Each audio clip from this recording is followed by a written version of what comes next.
ден соолукка байланыштуу орозо кармай албай калдым, кийин кармап берсем болот.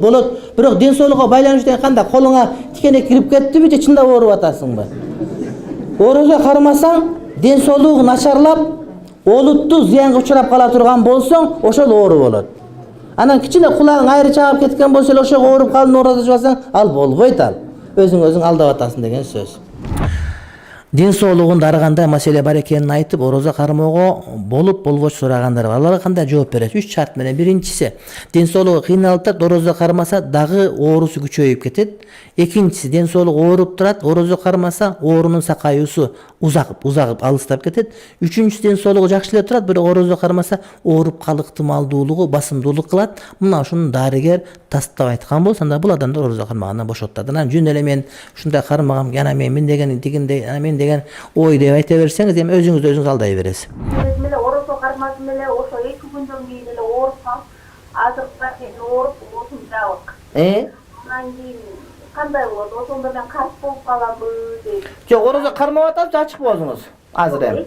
Кармагам, азыр ооруп атам. Жакшы болгондо кармап бересиз кийин күнүнө күн. Карыз болуп каламбы. Ооба, карыз болосуз, кийин жакшы болгондо кармап бересиз күнүнө күн. Карыз болобуз бардыгыбыз. Мен да доктурга жаттым орозонун биринчи күнү 1 жума. Таш бар бөйрөгүмдө деп. Кармаган жокмун орозо, эми кармап атабыз. Мынакей, Кудай таалам. Сизди көрүп атабыз. Каяктан көрүп атасыз? Телевизордон көрүп атабыз. Рахмат, Аллах разы болсун. Мен айтканды угуп аткарып атасыңар, көрүп эле калып кетпей. Аткаргыла. Ошентип эле. Карыз болобуз, кийин кармап беришке туура келет. Кудайым кармаганга жеткирсин, Кармаганга Кудайым ден соолук берсин. Кармаганга Кудайым өмүр берсин деп тилек кылыш керек, иншалла. Бактылуу болуңуз. فمن كان منكم مريضا أو على سفر فعدة من أيام أخرى. Эми Рамазан айында ким оорулуу болуп калса, же сапарда болуп калса, анда ошол күндөр орозо кармабасын дагы, башка күндөрү ошол күндөрдү толуктап берсин дейт. Орозон өкүмдөрүнөн. Адам оорулуу болуп калат. Оорулуу адам урматтуу бир тууган 3кө бөлүнөт. Биринчиси, адам ооруп атат, орозо кармаса, оорусу күчөп кетет. Бул адам кармабайт. Экинчиси, ооруп атат, орозо кармаса, оору күчөйбөйт, бирок сакаюусу узарып кетет. Үчүнчүсү, адам оору эмес, бирок кармаса, оору пайда болуп калышы мүмкүн. Алсыз деген сөз. Бул жана Пакистан фатвасындай. Өтө ысык, 70 градус, ошондо орозо кармаса, бул ун ташып иштеп атат, семет ташып иштеп атат. Буга бирок кондиционер бар, отурган начальник жана депутаттар аларга милдеттүү болот. Анан чөп чаап аткан, нан кылып атса 70 миллион барашка калышы мүмкүн да. Ошон үчүн ал эгиш керек будай азыркы күндө. Ыштык иштеп аткан учурда урматтуу бир тууганым, бул аны тутпай турат. Анткени иштесе, эмне ооруп калат, иштебес ачка калат, демек буларга фатва берилет деген сөз. Азыркы учурда орозо кармансакта, кармаган орозонун алдында ага байланыштуу грипп болуп калды. Тамагынан какырык болуп, постоянно турат да, озаткандан кийин дагы дары ичсем, бирок эптең жок да. Если ошол боюнча орозо кармасам, ошол кабыл болобу же кандай болот?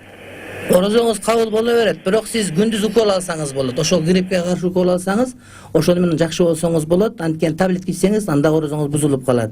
Мисалы үчүн мен дагы ошол азыркы учурда орозо болгон себептен аябай катуу чаңкап, шилекейим кургап калып атат да, бирок өзүм аябай жагымдуу маанай сезип атам, урматтуу бир тууганым. Ошондуктан колуңуздан келчи орозо кармайыңыз дагы, бирок эгерде чыдатпай ортуп аткан болсо, анда дарыгерден укол алыңыз. Ал эми орозоңузга бул зыян тийгизбейт. Чоң атам 86-га чыккан, 2 жылдан бери орозо тута албай калды. Мен ордуна бул жактан кафара төлөп койсом болобу? Бул кафара болбойт.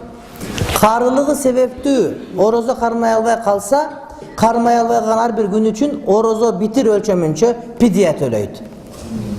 Бирок ошо кишинин өзүнүн мүлкүнөн. Бизде жанагы дооран деген бар го.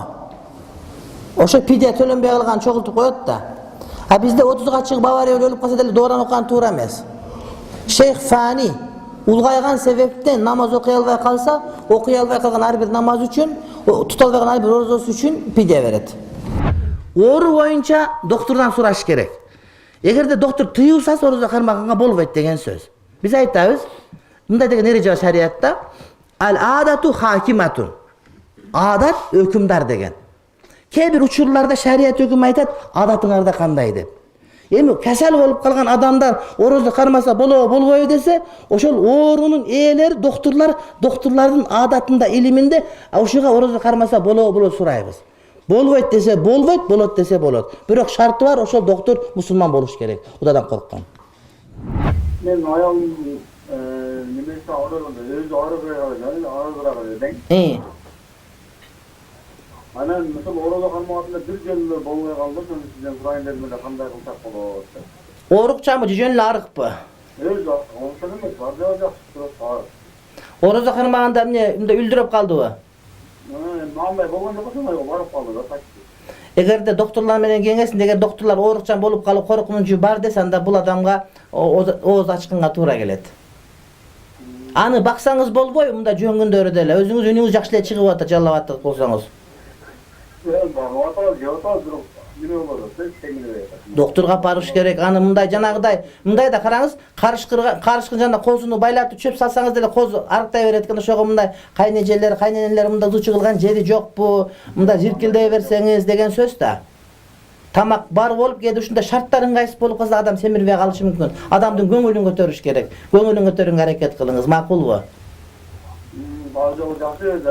Эми сизге жакшы болот да, кээде балким өзүңүздөн ошондой болуп калышы мүмкүн. Айтор жакшы аракет кылыңыз иншалла. Мен өмүр бою дартка чалынган, бирок орозо туткан аракет кылдым, бирок экинчи күнү чаңкап ифтарга чейин ачып алдым, эмне болот дейт. Ооруган учуруңузда кармабайсыз, шарият уруксат берген, качан жакшы болгон учурда иншалла күнүнө күн кармап бересиз. Кудайдан үмүт үзбөңүз. Дарылануу орозо убагына туура келсе эмне кылуу керек дейт.